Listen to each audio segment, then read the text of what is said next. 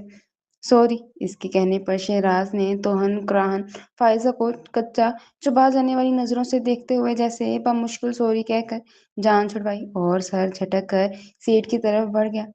زویا نے محسوس کیا کلاس اس سے خائف سی تھی۔ وہ الگ تھلگ بیٹھا تھا، سو تیوریاں چڑھائے، آنکھوں میں بیزاری لیے، ایک ایک کو تحقیر سے دیکھتا ہوا، ٹانگ پر ٹانگ رکھے بڑی بددلی سے بیٹھا تھا۔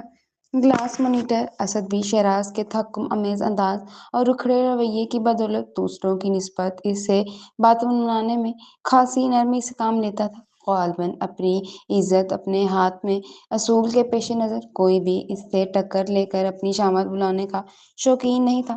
ایک صاحب اپنے بچے کے ایڈمیشن کے سلسلے میں آئے ہوئے تھے۔ 7ویں پیریڈ میں انتظامیہ کی انچارج مس کوثر نے اسے اطلاع دی۔ اسکول کی پرنسپل کی قائم ہونے کے ناطے یہ معاملات اسے ہی دیکھنے تھے، سو وہ بچوں کو کلاس ورک دے کر اسد کو ڈائس کے پاس آ کر سب بچوں کی نگرانی کرنے کی ذمہ داری سونپ کر مس کوثر کے ہمراہ چلی گئی۔ جب واپس آئی تو فائزہ کو دھواں دھار روتے ہوئے پایا۔ کیا ہو گیا بھائی؟ اسے پریشانی کے ساتھ ساتھ کوفت اور بیزاری بھی۔ کس نے مارا ہے اسے؟ اس نے دوبارہ بولنے پر کلاس خاموش رہی، البتہ آپس میں دبی دبی سرگوشیاں ضرور ابھرنے لگیں۔ بتاتے کیوں نہیں؟ اس کی جھنجھلاہٹ خفگی میں بدل گئی۔ آپ بتائیں اسد، فائزہ کو کس نے مارا ہے؟ فائزہ کے لال ٹماٹر ہوئے گالوں پر رواں آنسو پونچھتے ہوئے وہ تحکم امیز لہجے میں اسد سے استفسار کرنے لگی۔ مس، وہ اسد نے خاصی ہچکچاہٹ اور دشواری کے بعد خود کو بولنے پر امادہ کی۔ وہ شہراز نے چور نگاہ شیراز کے بھبھوکا چہرے پر ڈالتے ہوئے بالآخر وہ کہہ گیا۔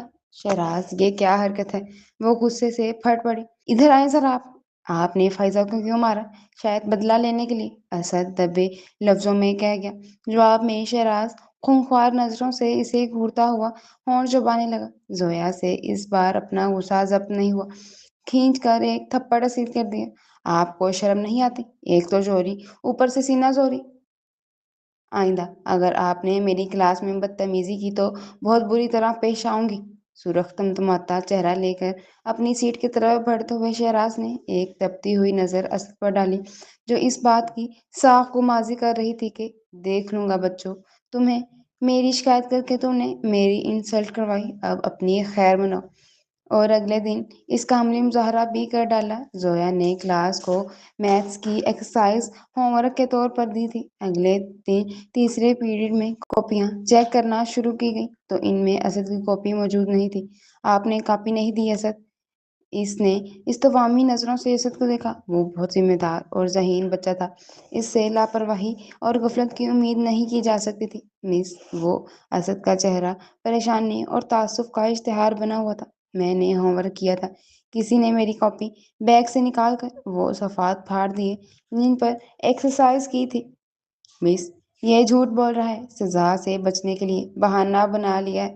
ایک ہاتھ اپنے اسٹائلش بالوں میں پھیرتے ہوئے ڈیسک پر کونی ٹکائے ہوئے شہراز نے جیسے بڑے محظوظ ہونے والے انداز میں کمنٹ پاس کیا، مس آپ میری کاپی چیک کر سکتی ہیں۔ وہ غم و غصے سے اسد کا برا حال ہو گیا تھا۔ زویا نے اس کی کاپی چیک کی۔ کسی نے بڑی صفائی سے صفحے اکھاڑے تھے۔ بہت بری بات ہے۔ کس نے یہ کام کیا ہے؟ یہ کام یقیناً کوئی منکم اور کینہ پرور شخص ہی کر سکتا ہے، مگر اسد کو سب پسند کرتے تھے۔ اس کی ذہانت، شائستگی اور ہمدردانہ فطرت کو مد نظر رکھتے ہوئے کلاس نے اپنا مانیٹر منتخب کیا تھا۔ اسد آپ کو کس پر شک ہے؟ کھل کر بتائیں مجھے۔ زویا کے سوال پر پوری کلاس سمیت اسد کی نگاہیں لاپرواہی سے چنگم چباتے شہراز کی سمت اٹھ گئی۔ تاہم اسد نے کسی پر الزام عائد نہیں کیا۔ مس، میں کچھ نہیں کہہ سکتا، میں دوبارہ ایکسرسائز کر لوں گا۔ بزدل، اتنی ہمت ہے تو بتا دو نا، شہراز نے تنزن جیسے للکار کر کہا۔ اس طرح اپنے ساتھی کو مخاطب نہیں کرتے۔ زویا نے تنبیہی نظروں سے شہراز کو دیکھا۔ جواب میں وہ یوں بے نیاز بن گیا جیسے اسے نہیں اس کے فرشتوں کو مخاطب کیا گیا ہو۔ زویا خون کے گھونٹ پی کر رہ گئی۔ بیچارہ، بونگا، بزدل، بیوقوف، شہراز ایک سیریز میں کہتا ہوا پینٹ کی جیب سے ٹوڑے موڑے کاپی کے صفحات نکال رہا تھا۔ مجھے پہلے ہی تم پر شبہ تھا، اتنی بےہودہ حرکت تمہارے علاوہ اور کون کر سکتا ہے؟ اسد ایک تلملائی ہوئی نگاہ اس پر ڈال کر استدعائی انداز میں بولا۔ غم و غصے سے اس کی مٹھیاں بھیگ گئیں، مگر وہ فطرتاً صلح جو اور امن پسند لڑکا تھا، اس لیے غضبناک نہیں ہوا۔ بکواس بند کرو، تم ہوگے بےہودہ۔ اس نے دانت پیستے ہوئے اسد کو گریبان سے پکڑ لیا اور طیش میں آ کر جھنجھوڑنے لگا۔ دیکھو شہراز، شرافت سے میرا گریبان چھوڑ دو وگرنہ اچھا نہیں ہوگا۔ اسد ہنوز ضبط سے کام لے رہا تھا۔ اچھا؟ وہ تمسخرانہ انداز میں ہنسا۔ کیا کر لو گے تم میرا؟ ہاں بولو، کیا کر لو گے؟ میں تمہاری شکایت مس سے کروں گا، وہ تمہارے پیرنٹس کو بتائیں گی اور اس طرح تمہیں اسکول سے ایکسپیل بھی کیا جا سکتا ہے۔ جواب میں وہ کہکا مار کر ہنستا چلا گیا۔ بہت خوب، وہ اونچے اونچے کہکے لگا رہا تھا۔ ارے یہ تو میرے لیے معمول کی بات ہوگی، جب میں کنڈر گارڈن میں تھا تب بھی 2 دفعہ نکالا گیا تھا۔ 5th تک جس اسکول میں پڑھا، اس کے پرنسپل نے بھی بارہا مجھے اسکول سے خارج کرنے کی دھمکی دی تھی اور ایک دفعہ تو لیٹر بھی بنوا لیا تھا۔ تب ماما نے مجھے پچھلے سال یہاں ایڈمٹ کروایا۔ اچھا چلو، تم بھی کیا یاد کرو گے؟ اب آؤ تمہیں ایک اور تماشا دکھاتا ہوں۔ شہراز نے جھٹکا دے کر اسد کا گریبان چھوڑ دیا، پھر پینٹ کی جیب سے لائٹر نکالا، کاپی سے پھاڑے گئے صفحات کو زمین پر رکھا اور انہیں آگ لگا دی۔ کاغذ دھڑا دھڑ جلنے لگے۔ شہراز پاگلوں کی طرح کہکے لگا رہا تھا۔ اسد حسرت و ملال کے عالم میں اپنی رات بھر کی محنت کو شعلوں کی نظر ہوتے دیکھ رہا تھا۔ پوری کلاس دم ساتھی دونوں کے درمیان ہونے والی لڑائی دیکھ رہی تھی۔ زویا کسی کام سے باہر گئی ہوئی تھی اور کچھ فاصلے پر اسد اور شہراز کے درمیان ہونے والی کھینچا تانی کی وجہ جاننے کو چند ساعت رک گئی تھی۔ آگ لگے دیکھتے ہوئے بجلی کی سی تیزی سے ادھر لپکی۔ یہ کیا ہو رہا ہے؟ وہ ایک ثانیے کو تو تہل کر رہ گئی تھی۔ چھوٹے سے بمشکل 11-12 برس کے بچے کی ذات کا یہ انتقامی رخ صحیح معنوں میں اسے سراسیمہ کر گیا تھا۔ اس نے تیزی سے ایک بچے سے پانی کا گلاس لے کر آگ پر ڈالا۔ خدا نخواستہ یہ آگ بھڑک کر بچوں کے بستون، چیئرز اور دیگر فرنیچر کو بھی لگ سکتی تھی۔ ادھر آؤ شہراز، کس قدر خود سرکش اور گستاخ بچے ہو۔ اس کی نافرمانی اور جارحانہ رویے نے زویا کو چراغ پا کر دیا تھا۔ چھڑی لے کر اچھی خاصی پٹائی کر دی، مگر وہ اللہ کا بندہ بے حس و حرکت کھڑا مار کھاتا رہا۔ اس کے چہرے پر سکون ہی سکون بکھرا ہوا تھا۔ زویا بری طرح عاجز آ گئی تھی۔ یہ واحد بچہ تھا جس نے اس کا ناطقہ بند کر رکھا تھا۔ اس کا ہر عمل اشتعال دلانے والا اور جلانے ستانے والا ہوتا۔ مس کوثر، آپ اس بچے کے گھر کا ایڈریس نوٹ کریں اور اس کے والد صاحب کے نام لیٹر لکھیں۔ انہیں بتائیں کہ اپنے بچے کی کارکردگی کی جواب دہی کے لیے فوری رابطہ کریں۔ بصورت دیگر اسکول کی انتظامیہ اپنے طور پر کوئی فیصلہ کرنے اور معاملہ نمٹانے میں آزاد ہوگی۔ ایسے بچے ادارے کے امن و امان کے لیے نقصان دہ ثابت ہو سکتے ہیں۔ ایک طالب علم کی غیر معیاری اور ناپسندیدگی ترغیبی رویے کی بدولت پورے اسکول کا ماحول متاثر ہونے کا اندیشہ ہوتا ہے۔ زویا اس معاملے میں بہت سنجیدہ ہو گئی تھی۔ اس کے آگ لگانے جیسے خطرناک تہذیبی اور منطقانہ جارحہ انتقام نے اسے اندر ہی اندر خوف زدہ کر ڈالا تھا۔ طرح تو وہ اسکول کے کسی بچے کو ٹارچر کر سکتا تھا۔ وہ اس کے بارے میں بہت متردد تھی۔ شہراز کے اتنے گستاخ، ضدی اور جارحانہ رویے کی کوئی وجہ ضرور تھی۔ وہ اس کی بابت اس کے والدین سے ہی بہتر روشنی ڈال سکتے تھے۔ تم نے تو اسکول کو اپنے سر پر ہی سوار کر لیا ہے۔ کہاں تو ایک دن جانا محال لگ رہا تھا، اور کہاں یہ کہ گھر بھی بالکل شہر بیٹھے رہیں تصور جہاں کیے بغیر والی صورتحال ہوتی جا رہی ہے۔ وہ بیلا کے ساتھ اسکول کے دیگر معاملات کے ساتھ بڑی سی ٹیبل شہراز کے شخصیت کے مختلف پہلو پر سیر حاصل تبادلہ خیال کر رہی تھی کہ اس کا پیمانہ سب چھلک پڑا۔ اسے تو بہتر ہے تم اسامہ بھائی کے ساتھ اس بچے کی پرسنالٹی ڈسکس کر لو۔ بیلا نے بڑا صائب مشورہ دیا۔ ان کا تو سبجیکٹ بھی یہی ہے، ہم سے کیا پوچھتی ہو؟ ہم لٹریچر والے کیا علاج درد سوز غلط تشخیص یا تجویز کر سکتے ہیں، سوائے یہ کہنے کے تنگ آ چکے ہیں کشمکش زندگی سے ہم دنیا کو چھوڑ جائیں، نہ کہیں بے بسی سے ہم یا پھر با آواز بلند یہ پکارنے لگیں گے، اے چاہرہ ساز کوشش مرہم فضول ہے۔ خدا کا واسطہ ہے بیلا چپ ہو جاؤ، اب لگتا ہے ہم سے کوئی عظیم گناہ ہی ہوا ہوگا جس کی پاداش میں تمہارا دل اردو لٹریچر رکھنے کی طرف مائل کر دیا گیا۔ زویا نے سر تھام لیا۔ اسامہ بھائی آئے ہیں، امی کہہ رہی ہیں ان کی خاطر توازہ کے لیے کچھ بنا دیں۔ اتنے میں شہزاد آدھی سیڑھیاں طے کر کے زور سے اطلاع انداز بتاتا اسی رفتار سے واپس پلٹ گیا گویا ٹرین چھٹی جا رہی تھی۔ اس کے دوست باہر اس کے انتظار میں تھے۔ او بھائی، اسے کہتے ہیں دل کو دل سے راہ ہونا۔ ادھر انہیں یاد کیا، ادھر وہ حاضر ہو گئے۔ بیلا نے زعفرانی انداز میں آنکھیں نچائیں۔ یاد رہے، یاد میں نے نہیں تم نے کیا تھا۔ وہ خفیف سا مسکرا کر لباس کی شکنیں دور کرتی اٹھ کھڑی ہوئی۔ ہاں جی، بیلا نے مصنوعی سرد آ بھری، آپ کا دل تو 24 گھنٹوں ان کی تسبیح کرتا رہتا ہے۔ اس وقت تو کھانے کا ٹائم ہے، جاؤ بیلا، جا کر پوچھو ان سے، پتہ نہیں ہاسپٹل سے آ رہے ہیں یا گھر سے۔ اس نے واک اللہ کی طرف نگاہ ڈالی۔ دوپہر کے 3 بج رہے تھے، جاؤ پوچھ لو نا خود جا کر، وہ ادھر لان میں ہی بیٹھے ہیں دادا جی اور امی کے پاس۔ پردے برابر کرتی بیلا نے نیچے جھانک کر جیسے اطلاع پہنچائی۔ میں جاؤں؟ وہ نہ جانے کیوں گھبرا گئی تھی۔ نہیں یار، جاؤ تم پوچھو، ساری زندگی واسطوں کے ذریعے ہی رابطہ رکھنا۔ بیلا سچ مچ تب گئی۔ تمہیں کھا تو نہیں جائیں گے نا؟ یہ کیا ٹین ایجرز کی طرح چونچلے کرتی رہتی ہو؟ بکواس نہیں کر، میں جان بوجھ کر تھوڑا کرتی ہوں۔ زویا بگڑی، بس یار مجھے عجیب سی جھجک محسوس ہوتی ہے۔ اس کے چہرے پر الجھن لہرانے لگی۔ یہ نہیں کہ مجھے ان سے شرم آتی ہے، ہمارے پھپھوزاد ہیں، بچپن سے دیکھے بھالے ہیں، کوئی گئے تھوڑا ہیں۔ یہ بھی نہیں کہ ان سے حد درجے خوف محسوس ہوتا ہے، اچھے خاصے سافٹ اسپوکن ہیں، متحمل مزاج اور سادگی پسند ہیں۔ جب یہ بھی نہیں اور وہ بھی نہیں تو پھر مسئلہ کیا ہے؟ بیلا نے ہر درجہ استعجاب سے اسے دیکھا۔ کیوں اتنے زیادہ فاصلے ہیں تم دونوں کے بیچ؟ اور یار ایک بات بتاؤ، یہ بے نام سے پرتکلف کترائے ہوئے تعلقات خدا نخواستہ آگے چل کر بہت سی پیچیدگیاں اور پریشانیاں بھی پیدا کر سکتے ہیں۔ بیلا کا انداز متفکرانہ تھا۔ تمہیں سوچنا چاہیے اس بارے میں۔ مصنوعی قسم کے حجابات تکلفات اکثر بدگمانیاں، دھڑکے اور اندیشے پیدا کرنے کا سبب بن جاتے ہیں۔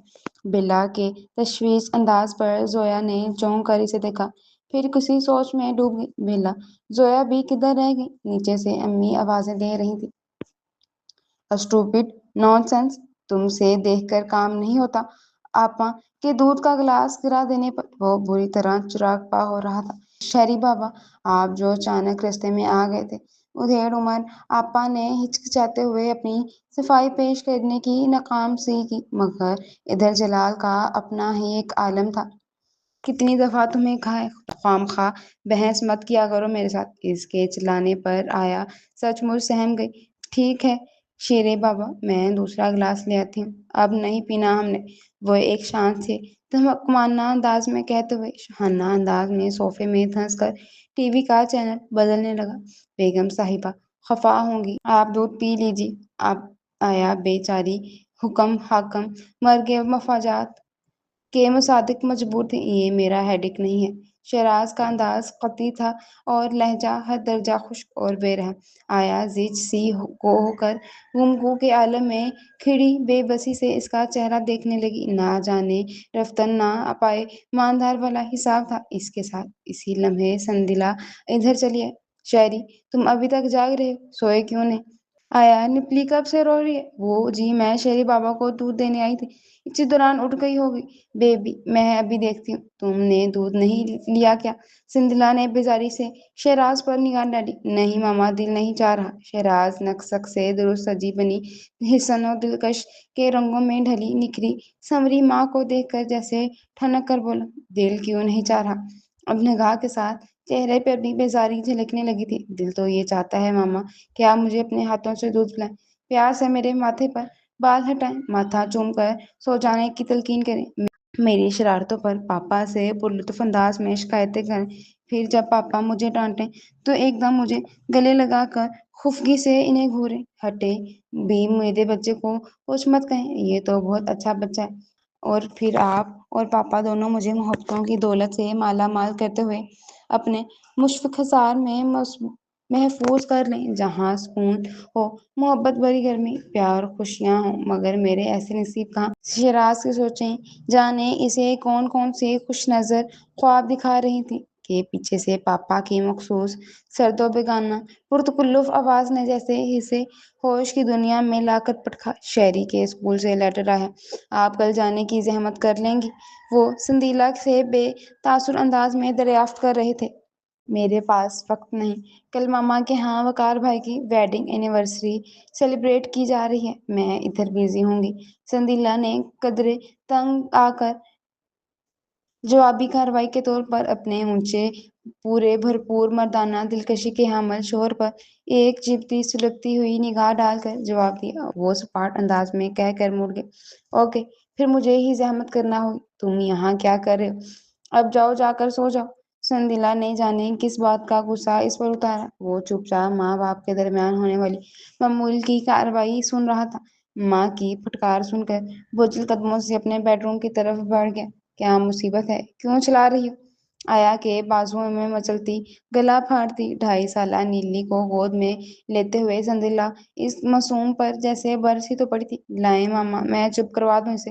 جانے کس جذبے سے مغلوب ہو کر اس نے پرشوق انداز میں بہن کی طرف ہاتھ بڑھائے تھے۔ جاؤ تم، سندیلا نے بری طرح جھڑک دیا، میرے بھگتان ہو تم، مجھے ہی بھگتنا ہے۔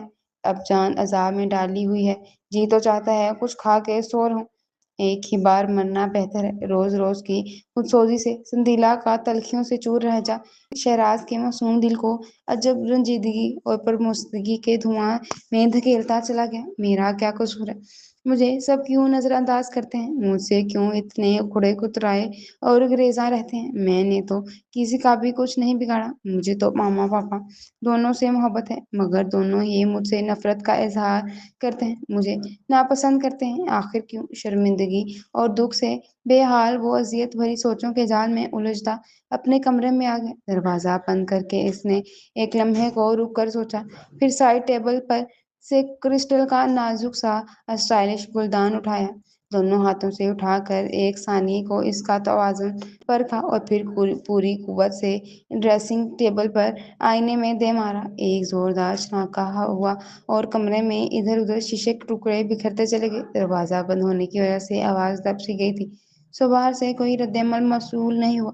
کچھ ساعت وہ فاتحانہ انداز میں قالین پر ادھر ادھر بکھرے شیشوں کے ٹکڑے کو گھورتا رہا، پھر اطمینان سے نیچے بیٹھ کر انہیں چننے لگا۔ اس کی کوشش میں اس کے دونوں ہاتھوں لہو لہان ہو گئے تھے، قالین پر سرخ چمکدار خون کے قطرے جمتے چلے گئے، مگر اس کو جیسے بے حسی کا دورہ پڑ چکا تھا، چہرے پر دور دور تک تکلیف کے کوئی آثار نمودار نہیں ہونے دیے۔ ڈاکٹر صاحب، ایک نظر میری طرف غور سے دیکھیے اور مجھے بتائیے مجھ میں کس شے کی کمی ہے؟ کیا میرا بھرپور سراپا، میرے چہرے پر سجا ایک ایک نقش اس بات کی گواہی نہیں دیتا کہ یہ پیک کر حسن و دلکشی میں لاسانی ہے؟ آپ اپنی ایمانداری سے بتائیے گا کہ میرا ہوشربا وجود کابل کو دیوانہ بنانے کے لیے کافی نہیں؟ وہ واقعی صحیح کہہ رہی تھی، کوئی آنکھ کا اندھا ہی ہوگا جو اس کے وجود کی فتنہ پرور دلبری سے انکار کرے گا۔ بلا شبہ وہ سراپا قیامت تھی۔ آج سے 11 برس قبل میری شادی ہوئی تھی جب میں صرف 18 برس کی تھی، اور ڈاکٹر صاحب 11 برس گزر جانے کے باوجود میں آج بھی اس مقام پر کھڑی ہوں جہاں سے سفر شروع کیا تھا۔ اس کی خمار پلکیں بھیگنے لگی۔ اسامہ نے گہری جانچتی نگاہوں سے اس حسین و جمیل طرحدار خاتون کا جائزہ لیا۔ اس کا یہ 11واں برس جیسے چھو کر بھی نہ گزرے تھے، ایک دم بھرپور تر و تازہ اور نخیز جمال تھا اس کا۔ آپ مجھے بتائیے ڈاکٹر صاحب، میں کس سے شیئر کروں، کس کو اپنے احساسات بتاؤں؟ یہ ایسا معاملہ ہے جسے زبان پر بھی نہیں لایا جا سکتا۔ نہ ماں کو بتا سکتی ہوں، نہ بہن یا دوست سے شیئر کر سکتی ہوں کہ ہمارے معاشرے میں اس قسم کی تشنیع کا عورت کے منہ سے اظہار اس کی بے باکی اور بے حجابی کی دلیل سمجھا جاتا ہے۔ مجھے بتائیے، کیا عورت کے جذبات نہیں ہوتے؟ کیا طلب صرف مرد کی میراث ہے؟ یہ عورت کے اندر پیدا نہیں ہو سکتی؟ جذباتی کشمکش میں اس کا چہرہ انگارے کی مانند دہکا دیا تھا۔ آپ اطمینان سے ریلیکس ہو کر بات کیجیے، میں پوری توجہ سے سن رہا ہوں۔ اسامہ نے پیشہ ورانہ تشفی دلا کر گویا اس سے اپنی طرف سے اعتبار و یقین رکھنے کی تلقین کی کہ وہ شعلہ فشاں رخساروں پر پھسلتے آنسوؤں کو احتیاط سے رہتے رومال میں جذب کرتے ہوئے خود پر قابو پانے کی کوشش کرنے لگی۔ سراہن چاہا جانا اور قبول کرنا ازل سے عورت کی فطری خواہش رہی ہے۔ مرد کی گرم جوشی رفاقت، اس کی نگاہ اور دوست اور وسط و لب کی شوخ جسارتیں عورت کے وجود میں مان بھر دیتی ہیں، اس کی نسوانیت کی تسکین کی ضامن بن جاتی ہیں۔ مگر ڈاکٹر صاحب، آپ کا اس بد نصیب عورت کے بارے میں کیا خیال ہے جو کنویں کے پاس رہ کر بھی پیاسی رہتی ہے؟ میں 11 برس سے آگ میں جھلس رہی ہوں۔ ڈاکٹر صاحب، میرے بھی کچھ تقاضے ہیں جو جذبات کے سمندر میں ہلچل مچا کر میرے پورے وجود کو بے چین کر ڈالتے ہیں۔ اس شخص نے اپنا دل پتھر کر لیا ہے، مگر میں تو پتھر نہیں ہوں نا۔ بہتری کوشش کی بننے کی، مگر ایسا نہیں ہو سکا۔ گرم جوشی، پیار، جذبوں کے بے ساختہ یلغار، مجھے ان سب چیزوں کی طلب ہے، مگر اس شفاف شکی القلب شخص کے احساسات مجھے برف کی سیل کے نیچے دفن ہو جاتے ہیں۔ میں بھڑک بھڑک کے سلگ سلگ کے ختم ہو رہی ہوں، اور وہ بے حسی سے تماشا دیکھ رہا ہے۔ یہ حسن، جوانی، یہ شادابی اور رعنائی، یہ سب میرے کس کام کے ہوئے جب ان پر استحقاق رکھنے والا، ان سے اپنے وجود کی تکمیل کرنے والا ہی ان سے غافل ہے۔ وہ اپنی گلابی مخروطی گداز ہاتھوں میں چہرہ چھپا کر پھوٹ پھوٹ کر رو دی۔ میں اندر سے اتنی پیاسی، ناسود اور ادھوری ہوں، اور اس طرح اپنی ذات کی بے بسی کے اظہار میں مقید رہتی ہوں کہ اکثر اوقات اپنی جان کے ٹکڑے، اپنے بچوں کے جذبات و احساسات سے بھی بیگانہ ہو جاتی ہوں۔ ہزار کوشش کے باوجود میں انہیں اپنی بے ساختہ ممتا بھری حدت امیز قربت نہیں دے پاتی، بے وجہ ان سے اجنبیت برتتی رہتی ہوں۔ گھر کی چار دیواری کی گھٹن جب حد سے سوا ہو جائے تو میں کے چلی جاتی ہوں، وہاں ادھر ادھر کے ہلے گلے میں شامل ہو کر اپنی روح کے زخم بھولنے کی کوشش کرتی ہوں، خواہ اپنے گھر سے غافل رہتی ہوں۔ یوں لگتا ہے جیسے میں ایک سوچے سمجھے منصوبے کے تحت اپنی ذات سے انتقام لے رہی ہوں، مگر دکھ کی بات یہ ہے کہ اس انتقام کی نظر اب میرے بچے بھی ہونے لگے ہیں۔ اس چیز نے مجھے بہت خوفزدہ کر دیا ہے ڈاکٹر صاحب، مگر میں کیا کروں؟ نہ چاہتے ہوئے بھی میں لاشعوری طور پر بچوں کو دیکھتے ہی جیسے ضد پر اتر آتی ہوں، گویا فاروق کا بدلہ اس کے بچوں سے لے رہی ہوں۔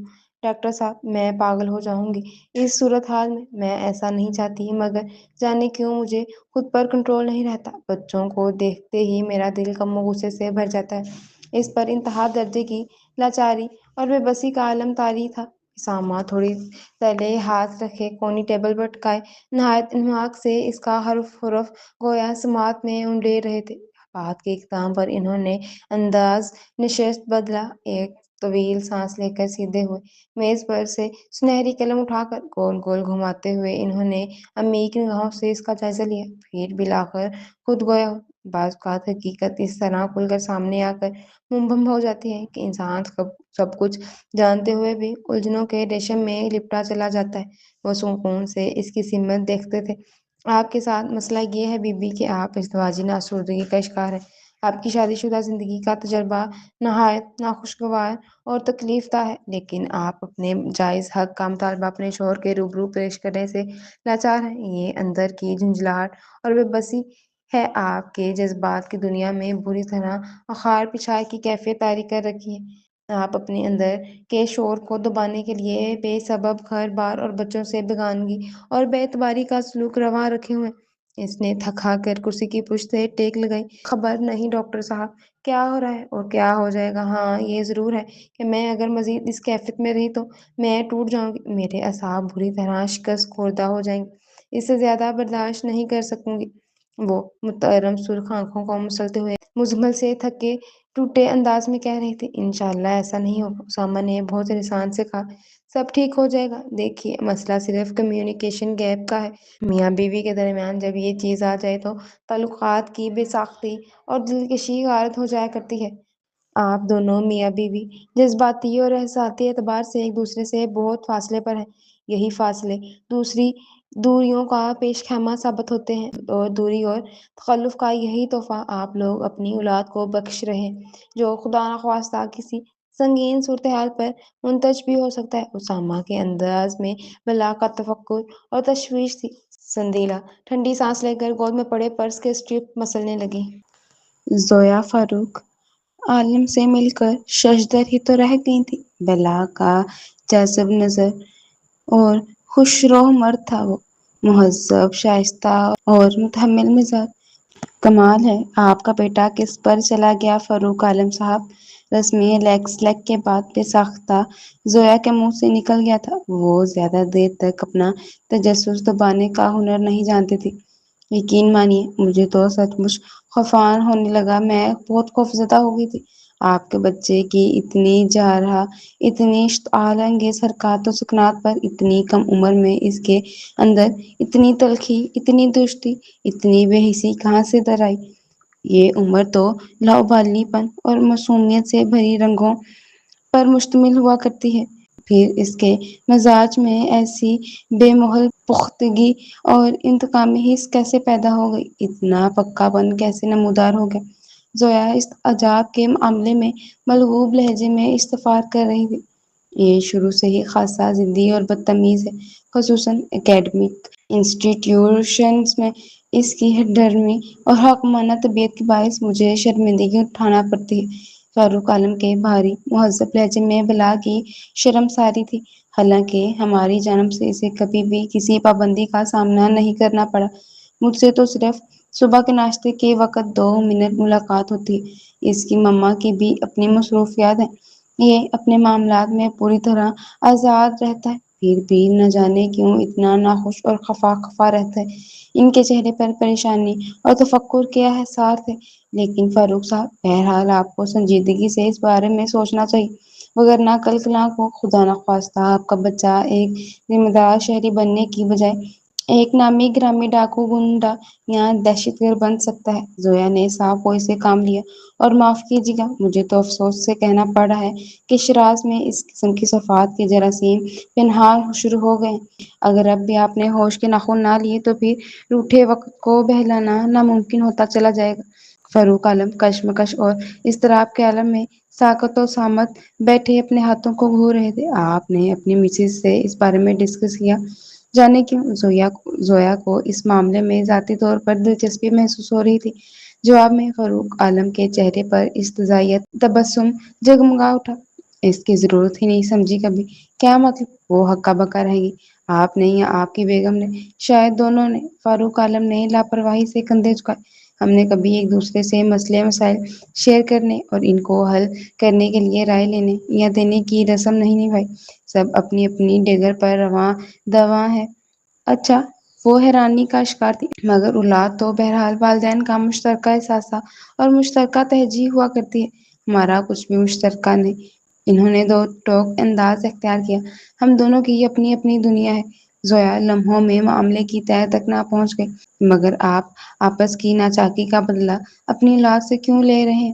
اس کے انداز سے حد درجہ استحجاب ٹپک رہا تھا۔ کیسے سنگ دل ماں باپ تھے! اولاد کے لیے تو انسان بڑے سے بڑا سمجھوتا کر لیتا ہے۔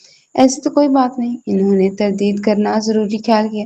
بس یہ ہے کہ جس وجود سے مجھے کوئی دلچسپی نہیں، اس کی کوکھ سے جنم لینے والے ذی نفس سے کیا لگاؤ ہو سکتا ہے؟ خدایا، کیسا سرد سپاٹ اور برفیلا لہجہ تھا اس بظاہر شاندار سے بھرپور مرد کا۔ بہرحال میں کوشش کروں گا کہ آئندہ شہراز کی طرف سے آپ کو شکایت کا موقع نہ دوں۔ وہ بالآخر اٹھ کھڑے ہوئے۔ زویا کی الجھن بھری نگاہیں ان کے جاتے قدموں کا پیچھا کر رہی تھی۔ غضب کی سردی پڑ رہی تھی، اوپر سے قیامت کی جل تھل تھی۔ سرد برفیلی ہواؤں کے جھکڑ اپنے دامن میں خنک خطاؤں کے لشکر سمیٹ کر لائے تھے۔ اب بادلوں کی گھن گرج کے ہمراہ پورے زور و شور سے موسم سرما کی رگوں میں برف جما دینے والی یخ بارش کی صورت میں دھرتی پر برس رہے تھے۔ امی نے 11 بجے ہی اسکول فون کر کے بتا دیا تھا کہ چھٹی کے وقت اسامہ اسے ہاسپٹل سے واپسی پر پک کر لیں گے، کیونکہ موسم کے تیور صبح سے ہی اپنی قیامت خیزی کا اعلان کر چکے تھے۔ 1:30 بجے چھٹی کی بیل بجی تو موسم سرما کی برسات اپنے عروج پر تھی۔ وہ پرس اور فائل سنبھالتے ہوئے کوریڈور میں آئی، پھر جیسے اسے بجلی کا جھٹکا لگا۔ اس قدر کڑا کہ ٹھنڈ میں اولوں کی صورت میں برستی برفیلی بارش میں شہراز بڑے مزے سے لون کی کیاری کے پاس کھڑا گلاب کے پودے کی شاخیں ہلا رہا تھا۔ شہراز! بے ساختہ اس کے منہ سے چیخ نما پکار نکلی۔ وہ جھپٹ کر آگے بڑھی اور چیل کی تیزی سے اس کا یک بستہ بازو کھینچتے ہوئے اسے کوریڈور میں لے آئی۔ کیا آپ پاگل ہو گئے؟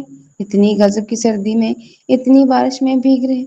غم و غصے سے اس کا لہجہ جیسے پھٹ پڑا تھا۔ شہراز بے حس سا کھڑا اپنے ہاتھ دیکھتا رہا۔ دوسروں کے ساتھ ساتھ اپنے لیے بھی اتنے جنونی اور منتقم ہو۔ برفیلی سرد ہوا کے جھونکے کے اثر سے بری طرح کانپتی وہ تاسف و ملال سے اور تحیر کے ملے جلے انداز میں کہہ رہی تھی۔ شہراز نے بنا کچھ کہے سر جھکا لیا۔ کیا تمہارے پاپا نے کچھ کہا تم سے؟ زویا کی ذہنی رویہ یک لخت پلٹ آئی۔ نہیں، کچھ خاص تو نہیں، بس کمرے میں بلا کر سختی سے کہا تھا کہ تمہاری وجہ سے مجھے ہر جگہ شرمندگی اٹھانا پڑتی ہے۔ میری زندگی پہلے بھی آسان نہیں ہے جو تم لوگ اسے مزید عذاب بنانے پر تلے ہو۔ اچھی مصیبت میں ڈال رکھا ہے مجھے۔ وہ بڑے سادہ سے سپاٹ انداز میں سامنے کسی غیر مرئی نطقے پر نظریں جمائے کہہ رہا تھا۔ زویا کے دل پر ایک غصہ آن لگا۔ اس نے بے اختیار شہراز کو اپنے ساتھ لگا لیا۔ بھلا اس بگاڑ میں اس معصوم کا کیا قصور؟ اس کو ابتدا ہی سے اپنے غبار نکالنے کا ذریعہ بنایا جاتا رہا ہے۔ اسی لمحے شہراز کی گاڑی کا ہارن بجا۔ وہ بیگ اٹھا کر اجازت طلب نظروں سے اسے دیکھنے لگا۔ اس نے ہاتھ ہلا کر گویا جانے کا سگنل دیا۔ 10-15 منٹ بعد اسامہ کی سفید سوزوکی گیٹ کے قریب نمودار ہوئی۔ اس نے کچھ ساتھ توقف کے بعد پرس سر سے بلند کر کے جیسے ڈھال کے طور پر سر پر رکھا اور کوریڈور سے نکل کر لان عبور کرتی ہوئی بلاک کی تیزی کے ساتھ گیٹ سے کچھ فاصلے پر رکی۔ گاڑی میں یکلخت سوار ہو گئی۔ السلام علیکم! اس کے ہمراہ بیٹھ کر حواس بحال کرتے ہوئے اس نے بامشکل تمام لیگ کا ذریعہ سر انجام دیا۔ سردی کے علاوہ ان کی اتنی قربت نے بھی ان کے پورے وجود پر لرزش طاری کر دی تھی۔ وہ ہولے ہولے کانپ رہی تھی۔ وہ کافی سے زیادہ بھیگ چکی تھی۔ اسامہ نے جواب میں سر ہلاتے ہوئے گاڑی کا ہیٹر آن کر دیا۔ چھتری ہمراہ لے لینی تھی، اس طرح بھیگ کر ٹھنڈ بھی لگ سکتی ہے۔ ان کی گمبھیر دھیمی آواز نے سکوت توڑا۔ جی، اسے سمجھ نہیں آیا۔ جواب میں کہے کیا؟ عجیب بدحواس اور بدتمیز طریقے سے دل دھڑکنے لگا تھا۔ اتنی شدید خنکی میں بھی اس کا چہرہ جیسے حجاب کی گرمی سے دہکتا محسوس ہو رہا تھا۔ وہ اس کی اتنی قربت کے باعث ان کا تنفس الجھنے لگا تھا۔ وہ عجب طرح سے سمٹی سمٹائی گھبرائی ہوئے اپنے آپ سے نظریں چرائے بیٹھی یکلخت انگلیاں آپس میں مسل رہی تھی۔ شدید دھند اور بچھاڑ کے باعث راستہ دیکھنے میں شدید دشواری کا سامنا کرنا پڑ رہا تھا۔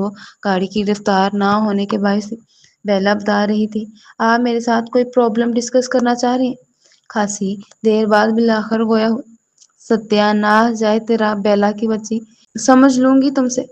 وہ دل ہی دل میں مصطفیٰ کو کھری کھری سنانے کا عزم باندھ رہی تھی۔ کہاں پھنسا دیا بھلا ان کے روبرو؟ لمحے ٹھہر کر بات کرنے کی تاب کہاں ہے مجھے؟ جی وہ اس کے حلق میں جیسے گولا پھنس گیا۔ مگر اب بات تو بہرحال کرنی ہی۔ میری کلاس کا ایک بچہ ہے، وہ اس کے رویے کی وجہ سے کلاس میں کافی ڈسٹربنس رہتی ہے۔ پھر وہ شہراز کے متعلق بتاتے چلی گئی۔ اس دوران اس نے اپنی انتہا درجے پر پہنچنے والی جھجک اور گھبراہٹ پر بھی کافی حد تک قابو پا لیا تھا۔ بچے کے والد صاحب اپنی شادی سے خوش نہیں ہیں۔ وہ کس زمانے میں اپنی ایک غریب اور عام سی شکل و صورت والی کلاس فیلو پر مر مٹے، مگر ان کے صاحب حیثیت والدین کو یہ بات سخت شاق گزری۔ انہوں نے عجلت میں ان کی شادی اپنے جیسے صاحب حیثیت خاندان کی اکلوتی حسین و جمیل لڑکی سے کر دی، مگر ان صاحب کا دل ان پر نہیں آ سکا۔ وہ آج بھی زبردستی اور ناپسندیدگی کی شادی کی اہمیت تسلیم کرنے سے انکاری ہے۔ بیگم سے کسی قسم کی ذہنی ہم آہنگی بے تکلفی استوار نہیں کی، اور یہی بے نیازی بچوں کے وجود میں بھی برت رہے ہیں۔ یہ سارے حالات بچے میں کنڈکٹ ڈس آرڈر کی موجودگی ظاہر کرتے ہیں۔ کافی غور و خوض کرنے کے بعد انہوں نے لب کشائی کی۔ آپ نے ان کے والدین کو بالکل صحیح وقت پر خبردار کر کے بہت اچھا کیا۔ اگر اس عمر میں بچے کا مسئلہ حل نہ کیا گیا تو کچھ عرصے بعد وہ اینٹی سوشل پرسنالٹی بن جائے گا، جوانی کی سرحدوں پر پہنچ گئے۔ دراصل بچے اپنی اتنی انتہا درجے کی بدتمیزی، جارحیت، منفی مزاجی اور باغی رویے کی وجہ سے والدین کی طرف سے رد کیے جانے اور ٹھکرائے جانے کا احساس ہے۔ بچہ جب اپنے آپ کو فیملی کی طرف سے ریجیکٹڈ محسوس کرتا ہے، اور جب یہ احساس وقت گزرنے کے ساتھ ساتھ تر ہوتا چلا جاتا ہے تو بچے اس میں ڈس آرڈر کی علامات نمایاں ہونا شروع ہو جاتی ہیں۔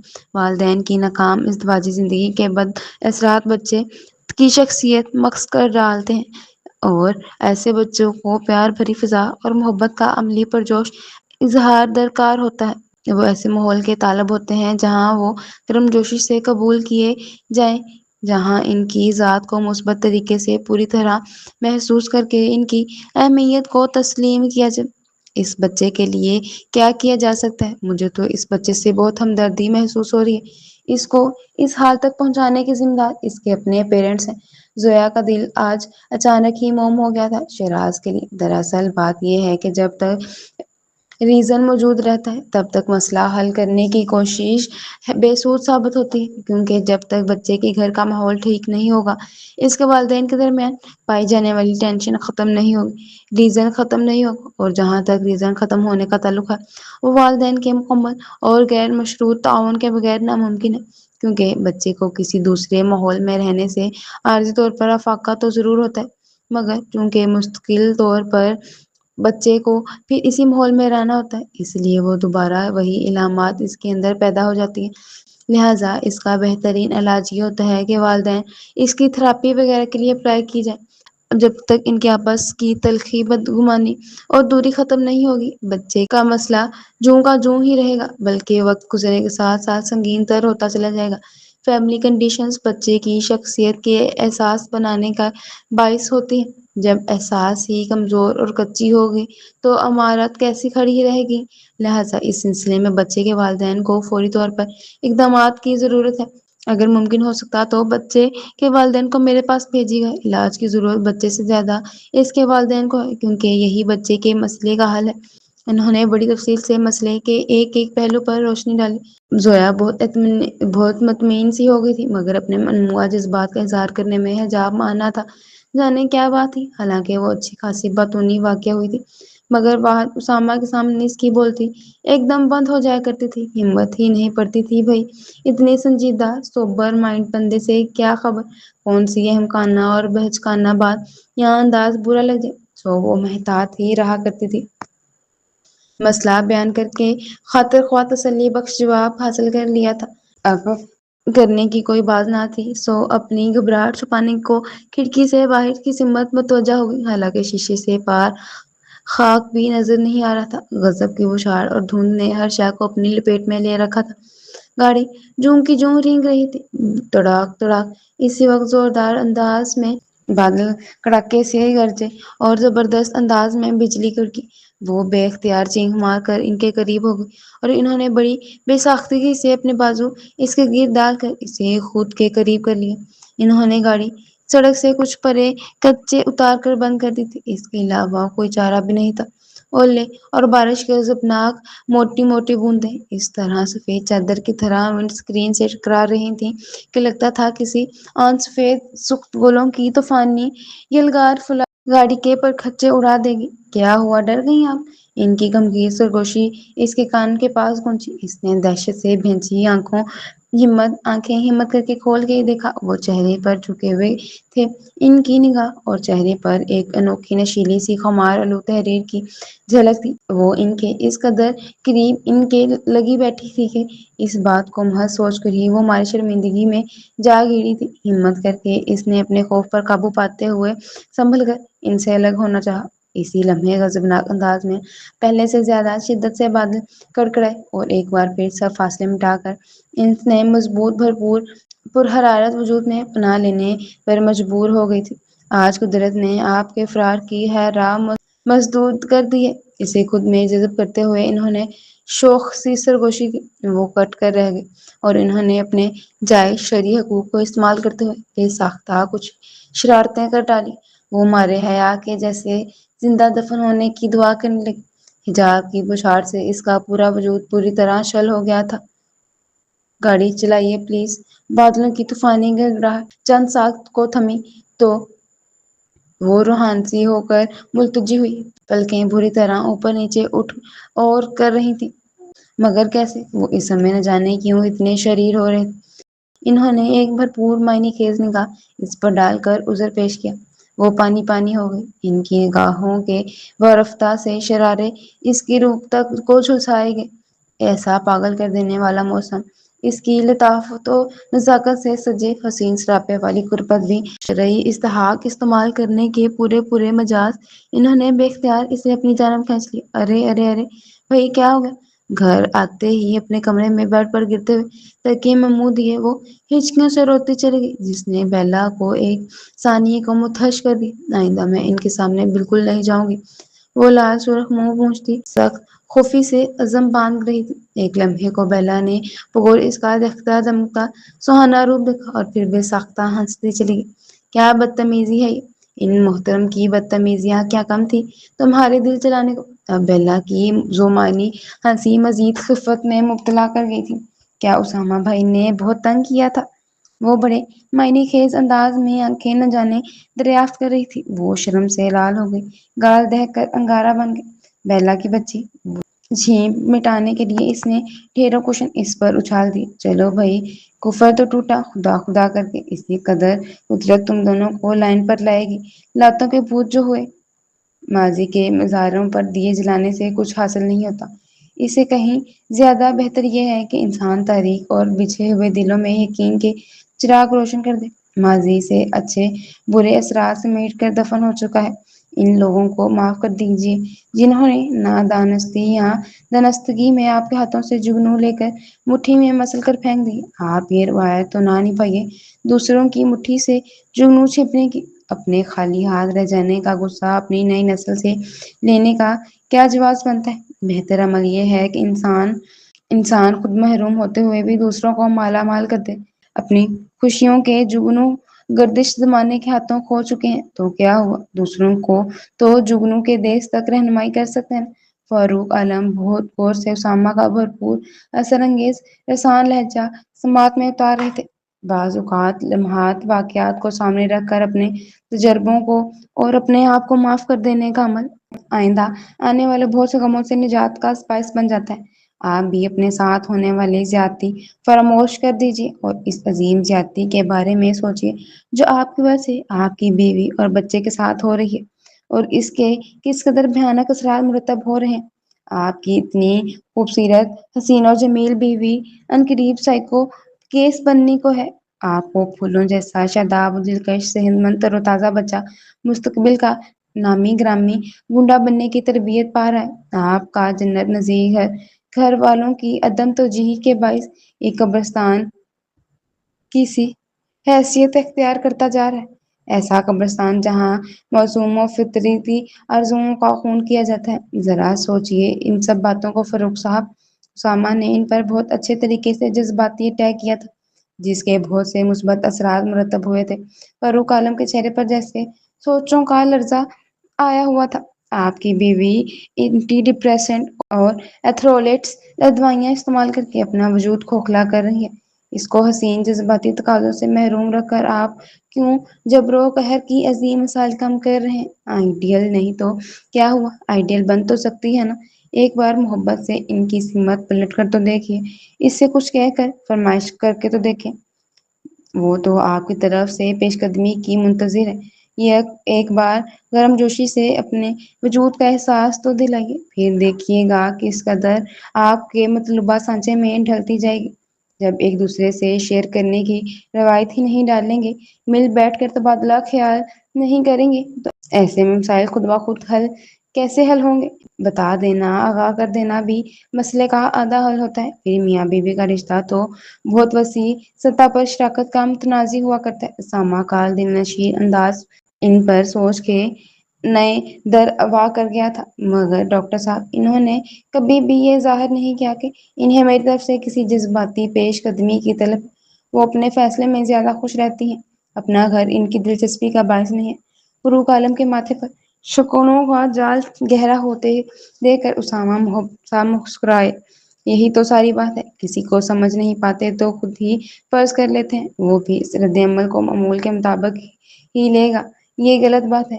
آپ نے انہیں کون سا حق دیا تھا جس کے تحت وہ بے طلفانہ آپ سے مطالبہ کرنے کی جسارت کرتی؟ دراصل یہی فاصلہ شعوری قسم کی خود ساختہ رکاوٹوں اور دوریاں مسائل کا پیش خیمہ ثابت ہوتی ہیں۔ بہرحال آپ ماشاءاللہ بہت سمجھدار ہیں، اور مجھے پورا یقین ہے کہ آپ اپنے آپ کو، اپنی بیگم کو اور اپنے بچوں کو بھرپور اور نارمل زندگی تک لانے میں دیر نہیں کریں گے۔ میں ٹھیک کہہ رہا ہوں نا؟ جواب میں فاروق عالم کے چہرے پر جگمگاتی خوبصورت سی مسکراہٹ بے ساختہ ان کی بات کی تائید کر رہی تھی۔ بیلا، تم ذرا اچھی طرح اس سے معلوم کرو، اس کے ساتھ مسئلہ کیا ہے؟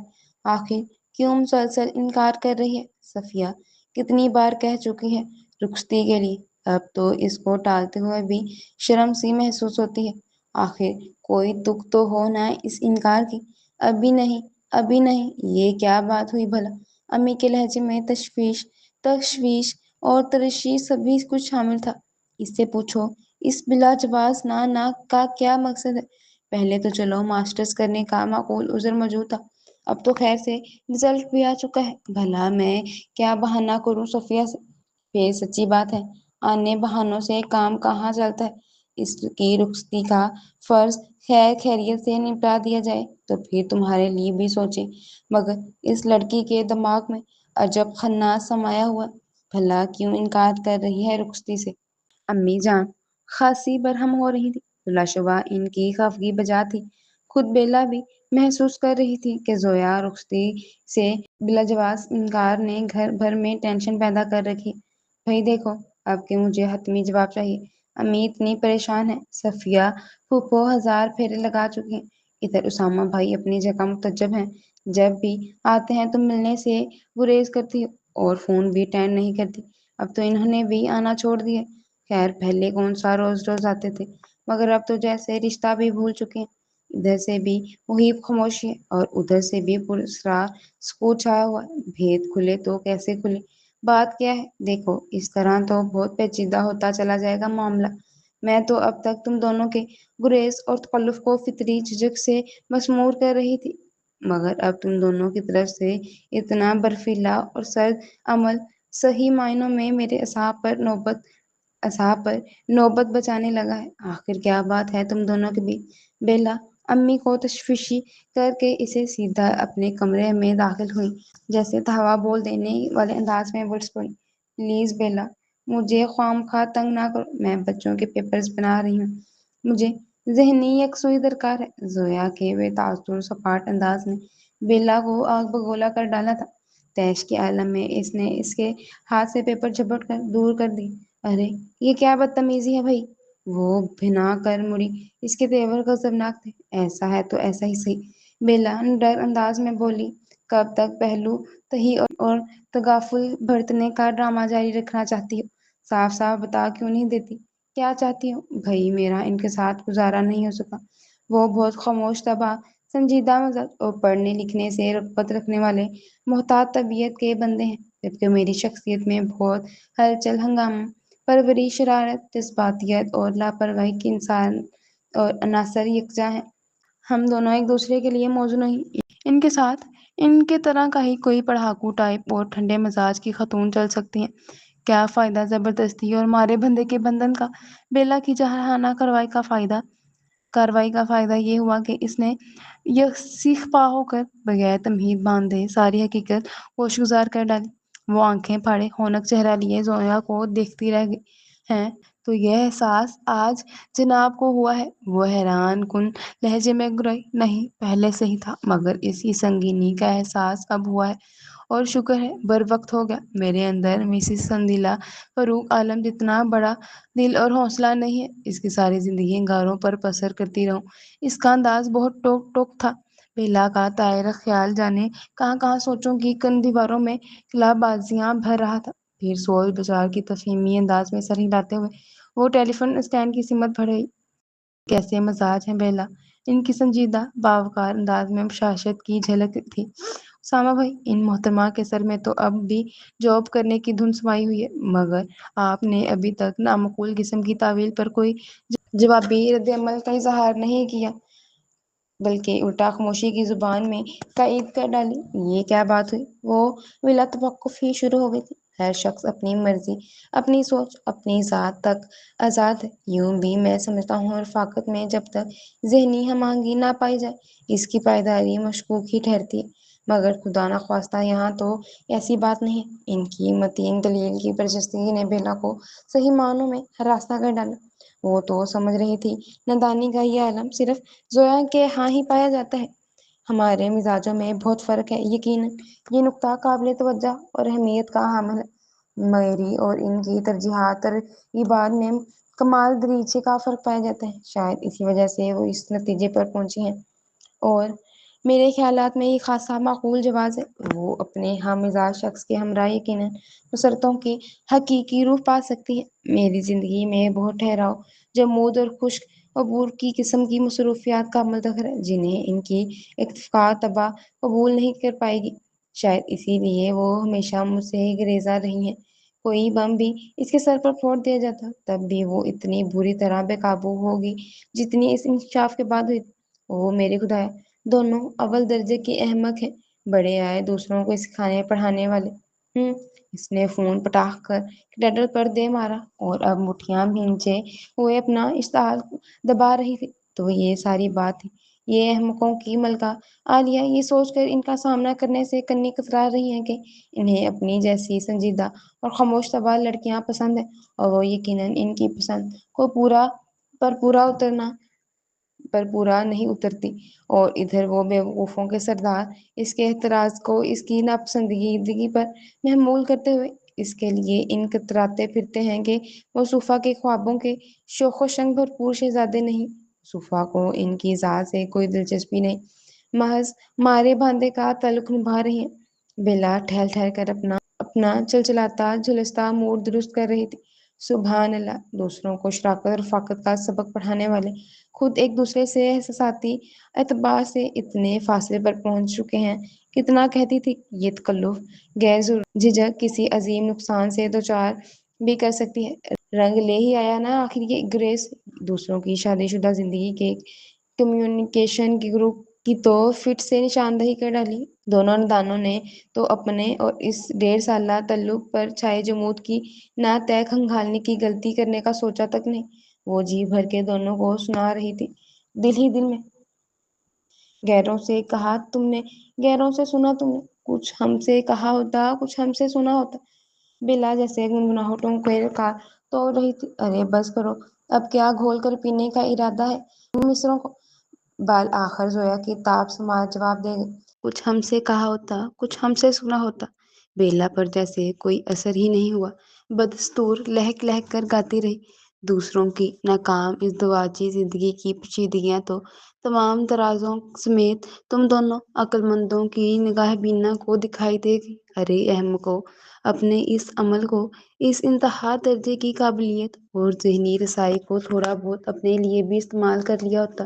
اسے کہتے ہیں چراغ تلے اندھیرا۔ دوسروں کے مسئلے تو بڑی خوش اسلوبی اور تندہی سے حل کرنے کی لگن میں مرتے رہے، اور اپنے یہاں بدگمانیوں اور غلط فہمیوں کے ڈھیر لگنے چلے گئے۔ ان کو پلٹ کر کھنگالنے کی نوبت نہیں آنے دی۔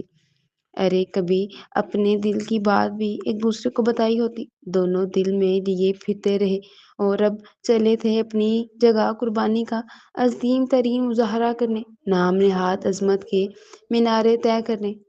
وہ دانت پیس کر جیسے انگارہ چباتے ہوئے ہاتھ ہلا ہلا کر وعظ فرما رہی تھی، یا الہی کون سا بھوت سوار ہے تم پر لٹریچر فوبیا کے علاوہ۔ زویا انتہائی حیرانگی سے اسے اتاولی ہو کر وقتا چکتا دیکھ رہی تھی، مگر بیلا اس بات کی وضاحت کے لیے رکی نہیں، یوں ہی تن فن کرتی پیر پٹکتی سائڈ ٹیبل سے گاڑی کی چابی جھپٹ کر اس کا بازو پکڑتے ہوئے اسے بیرونی دروازے کی جانب دھکیلتی چلی گئی۔ ارے ارے کیا ہو گیا ہے تمہیں؟ باولی ہو گئی ہو کیا؟ وہ بھوچکا ہی تو رہ گئی تھی، کہاں لے جا رہی ہو مجھے؟ جہنم میں! خبردار جو آنا کانی کی۔ بیلا کے تیور خطرناک تھے، وہ اس وقت جیمز بونڈ 007 بنی ہوئی تھی۔ ایک کام سے جانا ہے مجھے۔ وہ ڈبٹ کر اسے فرنٹ سیٹ پر جیسے پٹک کر دروازہ دھاڑ سے بند کرتی ڈرائیونگ سیٹ پر برجمان ہو گئی تھی اور آندھی طوفان کی مانند گاڑی نکال کر روڈ پر لے آئی۔ ارے میرا حلیہ ملاحظہ کیا ہے کہیں جانے کے قابل؟ وہ کوفت اور اچنبے کے ساتھ ساتھ اس پر جھنجھلاہٹ بھی طاری ہو گئی تھی۔ ملگجے سے مسلے ہوئے سفید سیاہ پرنٹ کے شلوار قمیض کے الجھے بکھرے بالوں سمیت بڑا دلچسپ سا حلیہ بنا ہوا تھا اس کا، مگر بیلا کو جیسے بھیڑیں کاٹ رہی تھیں۔ اس کے واویلے پر کان دھرے بغیر گاڑی اڑاتی چلی گئی اور بالآخر صفیہ پھپھو کے گھر کے کھلے گیٹ سے اندر داخل کر دی۔ یہ کہاں لے آئی ہو مجھے؟ زویا کو جیسے بچھو نے ڈنگ مارا۔ دماغ تو درست ہے نا تمہارا؟ بھلا پھپھو کیا کہیں گی؟ نکاح کے بعد وہ شاد و نازر ہی پھوپھی کے ہاں آئی تھی اور اب موجودہ صورتحال میں تو ویسے بھی یہ قطعی نامناسب لگ رہا تھا۔ پھوپھا اور پھوپھو آج صبح کی گاڑی سے پشاور گئے ہیں کسی کام سے، گھر میں کاشف کے علاوہ اور کوئی نہیں۔ وہ اسے پکڑ دھکڑ بلکہ جکڑ کر بالآخر اندر لانے میں کامیاب ہو گئی تھی۔ بھئی داد دیتے ہیں آپ کے حوصلے اور عزم و ہمت کی بیلا آپی۔ کاشف لان کے پودوں کو پانی دیتا ہوا خاصی دلچسپ نظروں سے انہیں دیکھ رہا تھا۔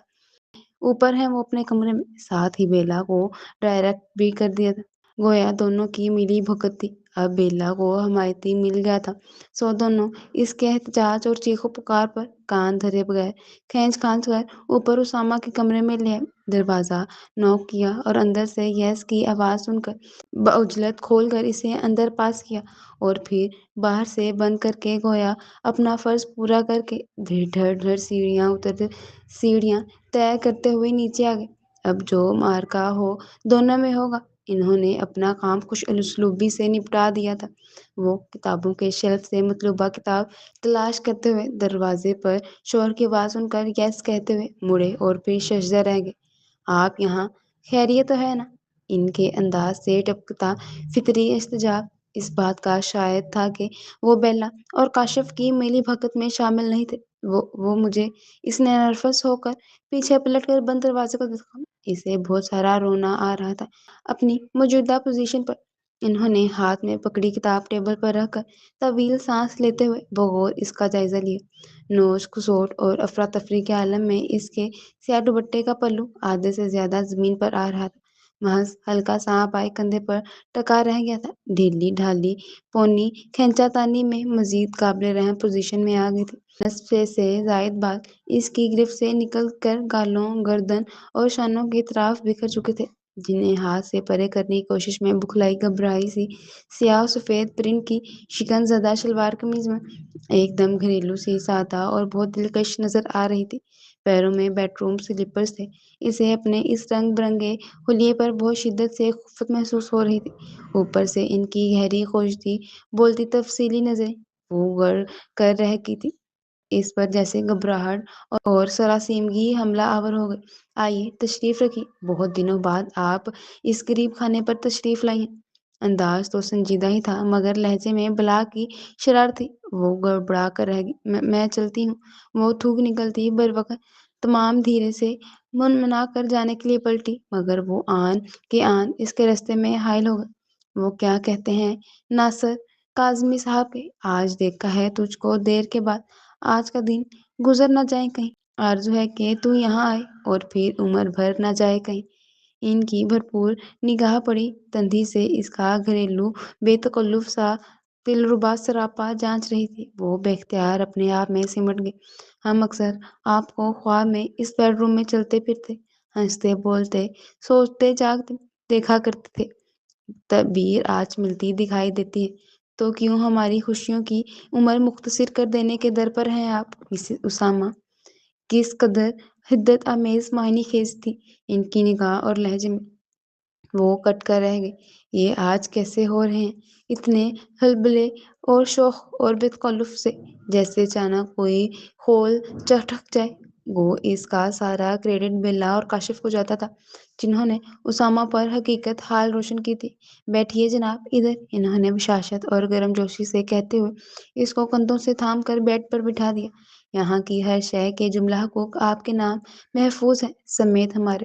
ان کے ایک انداز میں جیسے زندگی کی کھلکھلاہٹیں کھل گئی تھیں۔ پلیز زویا، ریلیکس ہو کر بیٹھو یہاں۔ انہوں نے ایک ہاتھ سے اس کے بائیں کندھے پر ہلکا سا دباؤ ڈالا۔ اور مجھ سے خوب لڑو۔ وہ اس کی اس قدر انوکھی اور بے تکلفانہ فرمائش پر گنگ سی بیٹھی رہ گئی۔ ان کے التفات اسے عجیب طرح کی مشکل میں ڈالے ہوئے تھے۔ اس نے سوالیہ انداز میں ان کی طرف دیکھا۔ وہاں سکون کے ساتھ ساتھ جیسے زندگی کی والہانہ جگمگاہٹیں بھی روشن نمایاں ہو رہی تھیں۔ ہاں بھائی، لڑنے کے لیے کون سی پلاننگ کی ضرورت ہوا کرتی ہے؟ وہ کس قدر شرارتی لہجے میں مخاطب تھے اس سے، یوں جیسے دونوں کے درمیان ازل سے بے تکلفی چلتی آ رہی ہو۔ اور پھر آپ سے تم تک کی نوبت کیسے آ گئی؟ میں کوئی بے وقوف ہوں؟ اور پھر میں کیوں لڑوں آپ سے؟ پھر نہ جاننے سے کیا ہوا؟ دونوں ہاتھوں میں چہرہ چھپا کر رازوختار روتی چلی گئی۔ انہوں نے اسے دل کا غبار ہلکا کرنے کا کھل کر موقع دیا، پھر اس کے قریب آن بیٹھے اور زبردستی اس کا چہرہ اوپر اٹھا کر انگلیوں کی پوروں سے اس کے رخساروں پر لرزتی اشکوں کی لڑیاں پہنچنے لگے۔ بات یہ ہے عزیز من کہ ہم لوگ دوسروں کی اصلاح کرنے، انہیں رستہ دکھانے کا عمل تو بڑی سرعت سے گزر جاتے ہیں، مگر اپنی ذات کی خامی کجی کو دور کرنا تو کجا اس سے آگاہ ہونا بھی باعث آر سمجھتے ہیں۔ یہی وجہ ہے کہ دوسروں کے بارے میں تندی سے فکر کرنے اور فیصلہ کرنے میں مدد دینے کے لیے تو ہم آن و واحد میں تیار ہو جاتے ہیں، مگر اپنی ذات کے فیصلے کے لیے ہمیشہ دوسروں کے محتاج رہتے ہیں۔ خود سے اپنے خلاف سزا کا فیصلہ سنانا بہت تکلیف دہ عمل محسوس ہوتا ہے۔ وہ یہیں سے مسائل کا نقطہ آغاز ہوا کرتا ہے۔ ہمیں لازمی طور پر ایمانداری سے کچھ بے ضرر سے اطرافات کر لینے چاہیے۔ ان کی پرحرارت انگلیاں دھیرے دھیرے اس کے الجھے بکھرے بال سلجھا رہی تھیں۔ ان کے لہجے میں بہت محبت اور روانی تھی۔ میرا خیال تھا تم میرے مزاج اور عادت و شخصیت کے ٹھہراؤ سے الرجک ہو، اسی لیے مجھ سے دور دور رہتی ہو۔ تمہیں اپنے مزاج کے مطابق ایک ہنس مکھ اور باتونی قسم کا جینون ساتھی چاہیے، اور مجھ جیسے خشک اور کتابی بندے سے تمہارا مزاج کیسے میل کھا سکتا ہے؟ اسی وجہ سے میں نے دل کی خواہش اور پکار کے برعکس تم سے گریزاں رہنے کی پالیسی اپنا لی تھی۔ مجھے کیا خبر تھی کہ فراق ثانی بھی انہی خدشات اور بدگمانیوں کا شکار ہے۔ زویا ہکا بکا ان کا چہرہ دیکھتی رہ گئی۔ اف خدایا، اتنی سی بات تھی اور میرا دل اندیشوں وہموں کے اندر ہچکولے ہی کھاتا رہا۔ بیلا نے بالکل صحیح کہا تھا، واقعی چراغ تلے اندھیرے والی بات ہے۔ ہم دوسروں کے مزاج و مسائل کو سمجھنے کے چکر میں اپنی ذات بری طرح غافل اور بے نیاز ہو جاتے ہیں، اتنے زیادہ کہ دوسروں کے احساسات تو الف تا بے تک پڑھ سکتے ہیں، مگر خود اپنی ذات کے اندر جھانکنے کی زحمت گوارا نہیں کرتے۔ خود اپنے بارے میں فیصلہ کرتے ہوئے ہمیشہ دوسروں کے محتاج رہتے ہیں۔ دیکھ لو، انہی چکروں میں ہم دل کی بات ایک دوسرے سے کہنے کی مہلت حاصل کر سکے اور اس کمیونیکیشن گیپ نے دلوں کے شفاف آئینے دھندلا ڈالے۔ وہ تعصب اور ندامت سے کہہ رہے تھے، خیر انشاءاللہ اب ایسا نہیں ہوگا۔ میں سمجھتا ہوں میاں بیوی کو سر سے پاؤں تک، حتیٰ کہ ہر سوچ کا شراکت دار ہونا چاہیے۔ دکھ سکھ مل کر شیئر کرنے سے ان سے پیدا ہونے والے بداثرات شخصیت کو تباہ نہیں کرتے، دل کے دریچے کو تمام تر وہموں اور بدگمانیوں سے پاک، صاف ستھرا اور تر و تازہ ہونا چاہیے۔ دل سکھی ہوگا تو سارا بدن سکھ پا جائے گا۔ دل کی دل میں نہیں رکھنی چاہیے، ایک دوسرے سے کہہ سن کر دل کا بوجھ ہلکا کرنا چاہیے۔ اب تو رخصتی پر کوئی اعتراض نہیں ہوگا نا؟ بات کے اختتام پر وہ اس کی جانب